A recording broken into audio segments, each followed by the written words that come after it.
আজকে recipe coffee পাতার বাটা। তো পাতাগুলোকে আমি এই যে দেখছো ডাটার থেকে পাতাগুলোকে আমি একটুখানি ছাড়িয়ে নেব। কচি কচি দেখে পাতাগুলোকে আমি নিয়েছি। এই সিজনে আজকে এটা প্রথম রান্না করছি। ছাড়িয়ে নিয়েছি। এবার এগুলোকে খুব ভালো করে আমি ধুয়ে নেব। ধুয়ে একটুখানি ভাপিয়ে নেব। কড়াইতে আমি আগে রান্না করেছিলাম, তাই কড়াইটা একটুখানি হলুদ হলুদ হয়ে রয়েছে। যাকে একটু অল্প করে জল দিয়ে ঢাকা চাপা দিয়ে পাতাগুলোকে পুরোটাই সেদ্ধ করে নেব। বন্ধুরা, তোমরা আমার ভিডিওকে কোথার থেকে দেখো প্লিজ একটুখানি জানাবে, আর আমার ভিডিও কেমন লাগে সেটাও জানাবে।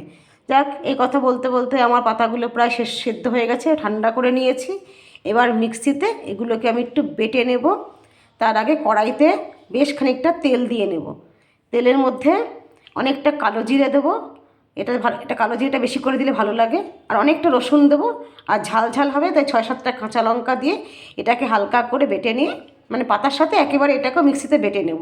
দিয়ে ওই তেলের মধ্যেই বেটে রাখা উপকরণটা আর নুন আর পরিমাণ মতন হলুদ দিয়ে এটাকে গ্যাসটাকে একদম সিমে করে দিয়ে বেশ খানিকক্ষণ এটাকে তেলের সাথে নাড়াচাড়া করে যেতে হবে।